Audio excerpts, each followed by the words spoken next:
Hello, good evening. This is the No Show, but this is the No Show on the road. When they say get the show on the road, is that the expression? Get this show on the road. This is the No Show on the road. It's also, I have to apologize for this horrible angle. My new hands-free device in the car, it's sort of attached low down by the radio. So you're getting this really unflattering low angle. So that's what you can see. I'm buckled up. I'm keeping my eye on the road. I did a preliminary show at 6 o'clock because I didn't know what I was going to do with my weird schedule today. Took a crack at a little bit of Elvis, a couple of Elvis tunes, which are not written by Elvis, but hold me close, hold me tight. I think that was one of the songs, 1956. I want you, I need you, I love you. And then the other song I did was also 1956. I can't remember what it was. Anyway, thank you for tuning in. This is the No Show. I'm Ethan. The No Show happens every night at 9 here on YouTube. I was just listening to an incredible interview with a writer I had never heard of. Her name is Danzy Senna. D-A-N-Z-Y. Danzy Senna. S-E-N-N-A. And we had some neighbors in the Bronx when I was growing up with that last name. So she has a novel out that I really want to read, and I recommend. It's the New Yorker Radio Hour. I recommend you listen to it. It's the latest episode of the New Yorker Radio Hour. It's a young journalist or a literary critic interviewing this author about being in LA, being the daughter of a white mom who descends from, among other people, she descends from an actual captain on a slave ship. One of her progenitors, I think is the word. So that's her mom's side. And her dad was from Alabama and Louisiana, whose ancestors were slaves. So it sounds, she's writing about a novelist living in LA, it sounds like contending with the issue of being in a movie and TV town where the writers who write for the screen make a lot more money than the novelist. So her protagonist is a novelist. Anyhow, that was what I was just listening to. Before that, what I was listening to was really it's really worth listening to. I've been listening to a bunch of interviews that you can watch on YouTube with Harold Bloom. Harold Bloom, hey, what's up, Neuro? Hey, Mom. Hey, Neuro. Hey, everybody. I really can't read the comments because I have my eye on I-95. But if you go on YouTube, instead of just watching political shows or whatever it is you're into, I have found this really I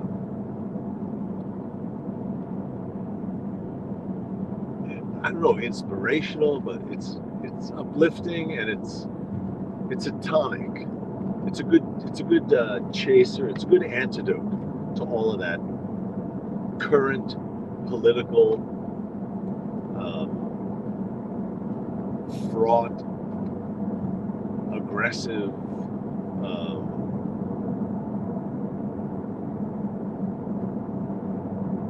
dark, foreboding stuff that we're all steeped in these days, worried about the fate of our country. And we're right to be worried, and it's good that we're aware and engaging with that stuff. But to turn on one of these lectures from Harold Bloom and listen to him, he is, I honestly, I have one or two of his books. I have not read him,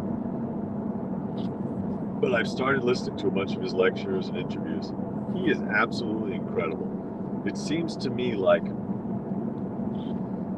he's a once-in-a-century mind. The lecture I was listening to today he's 81 years old. It's from 2012. He's at the Graduate Center, and he gives a lecture. They asked him to talk about how he engages as a critic. Like, what is criticism? What is his critical mind? What is his process? The guy is brilliant and entertaining. I have to rewind a lot to catch what he's saying. It takes a degree of focus that maybe I certainly don't, and maybe a lot of us don't muster when we're normally watching stuff on YouTube or listening to the radio. And so what he talks about a lot is his relationship to Walt Whitman. He calls him Walt, and it doesn't seem like an affectation at all. He really, you can tell he has spent 60 years in a personal relationship with this poet. And he talks about how from the age of 11, I think it was in another lecture I heard him talk about the experience of first being, he doesn't use the word dumbstruck, but he's just overwhelmed by this guy's writing, and it never goes away. He spends a lifetime in this relationship with this writer. The other extraordinary thing is, during the lecture, at one point he takes off his reading glasses because he's reading his lecture.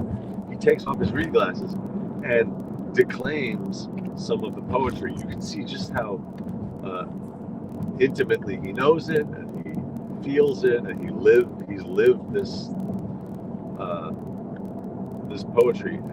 I don't know. I find it kind of inspirational. I was an English major, but I never had a particularly strong response to poetry, and I feel like that's a shortcoming.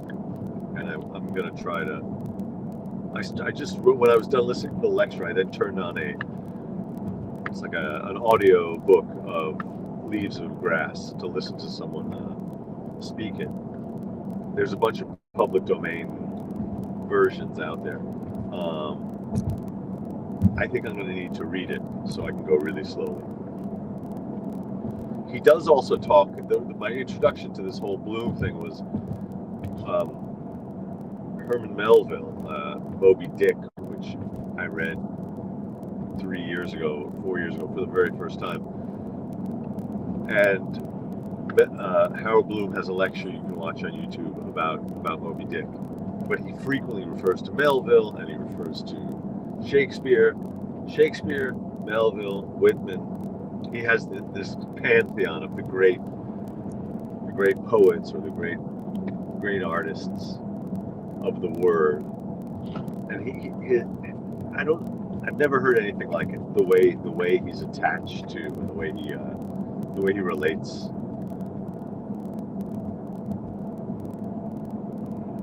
The way he relates to literature in this very personal way. And the guy who introduced him mentions the idea that Bloom is doing more than criticism in a way. And then Bloom talks about that also. There's a feeling that you kind of divide the poet from the critic, but what Bloom is doing is creative. He's writing in a creative spirit and a creative vein, even though he never wrote a poem in his life. He talks about the idea that he always felt from a young age. In fact, that's what he says. Because he has a friend he talks about who's another literary critic that he had a lifelong relationship with, who also would just send him tons of poems that he himself had written. But Bloom says he's never ever written a poem. And he said that from a young age, he had the idea that if he were to try, he realized that in order to write a poem, he would have to cross some sort of threshold, and that if he couldn't pull it off, some demons would devour him. It's a funny image that it keeps him his whole life from writing poems. It's a kind of a very big mythological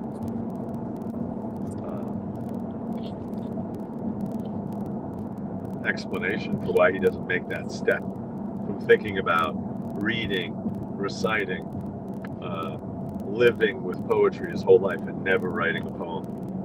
A conscious decision. Anyway, he's a fascinating guy. The other lecture I attempted to listen to by Harold Bloom the other day was on Freud, talking about the pleasure principle and the reality principle. It was hard going to understand, but it was him teaching a bunch of grad students, I think. It's also fascinating listening to his accent. He has an old New York accent with a kind of almost an English, like a British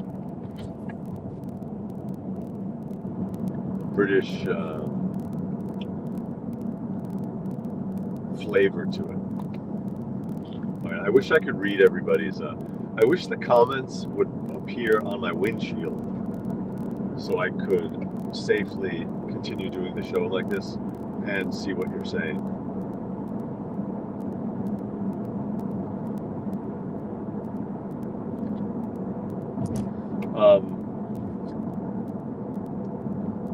Hello everybody. Hello Don, hello Leslie, hello whoever's watching. I can't really see, but yes, this is the No-Show part 2.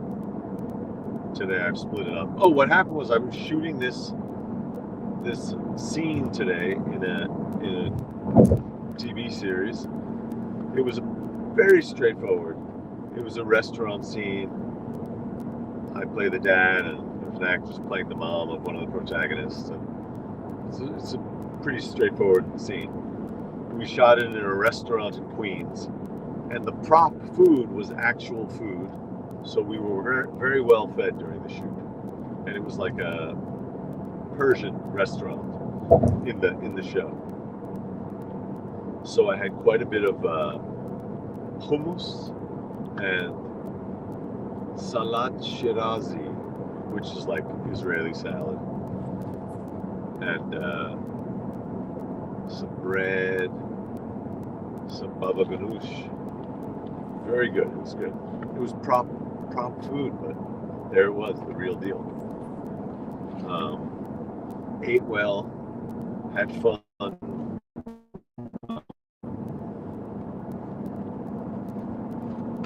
Nice cast, nice group. Oh, this is what was interesting compared to the last thing I did, which was The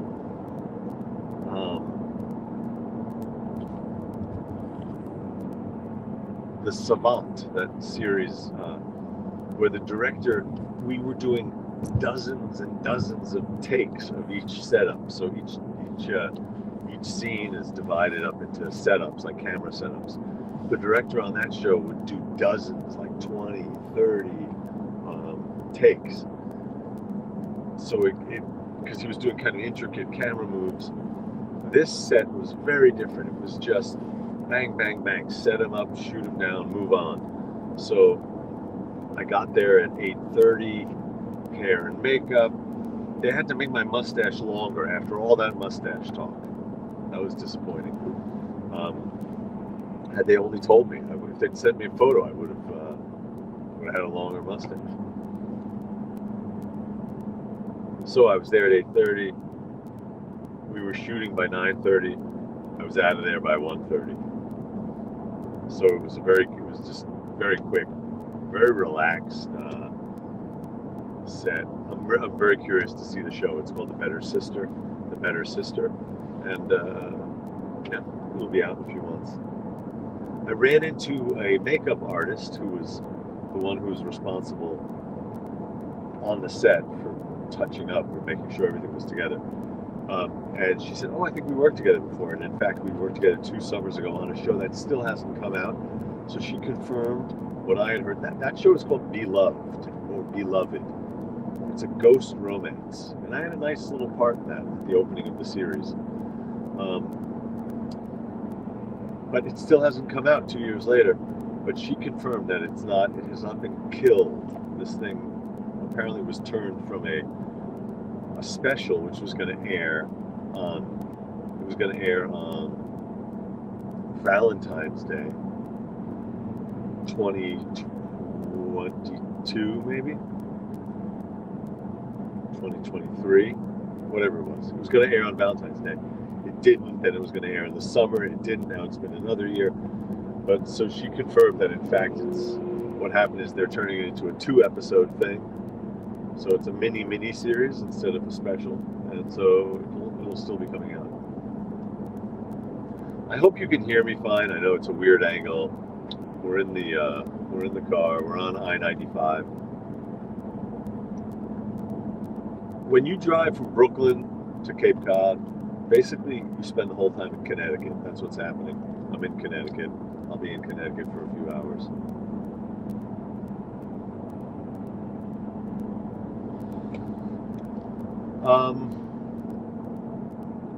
All right, I think that's what I got. I think I wish I could take calls. That was a good idea that Ferdman had. Oh, I mentioned on the earlier part of the show, I have a friend and neighbor who is a sculptor, an amazing sculptor named Eric Ferdman. He's Ferdman with a T. But I told him about Feldman's Ferdman mugs. So I'm getting him a pair of Ferdman mugs for him and his son. So I know an actual Ferdman.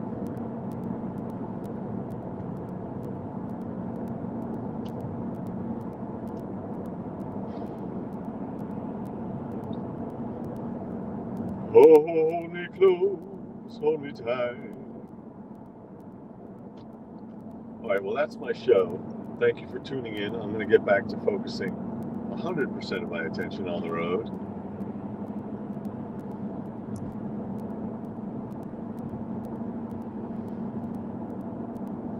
Don't read this. Yes, Neuro, thank you. All right, I'm gonna end this.